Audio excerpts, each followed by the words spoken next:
Sindh assembly में आईनी bench bill पर हंगामा, पीटीआई की शदीद मुखालफत, नारेबाजी।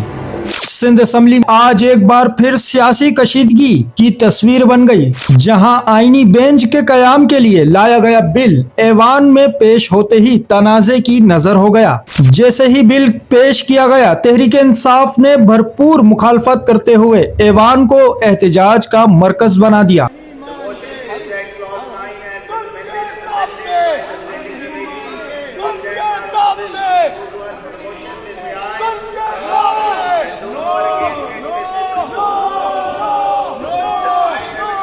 पीटीआई के पार्लिमानी लीडर मोहम्मद शब्बीर कुरैशी की क़यादत में अरकान मोहम्मद अवैस चौधरी, वाजिद हुसैन, रेहान बंदूकड़ा और साजिद सोमरो ने वाज़े और दो टोक मौक़िफ़ अपनाया। ऐवान के अंदर शदीद नारेबाजी, हुकूमती बेंचों के खिलाफ आवाज़ें। ज़राए के मुताबिक पीटीआई अरकान का कहना था, आईनी बेंच के नाम पर एक ऐसा निज़ाम लाया जा रहा है जो मौजूदा अदालती ढांचे को कमजोर करेगा। नाजरीन, आप तमाम से दरख्वास्त है, ये वो हकाइक हैं जो आजकल आपको देखने में नहीं आ रहे। हम वो खबरें सामने ला रहे हैं जो जमीनी सतह पर पेश आ रही हैं। अगर आप सच जानना चाहते हैं तो हमारे साथ जुड़े रहें। चैनल को फॉलो, सब्सक्राइब करें, वीडियो को लाइक करें, अपनी राय कमेंट में दें।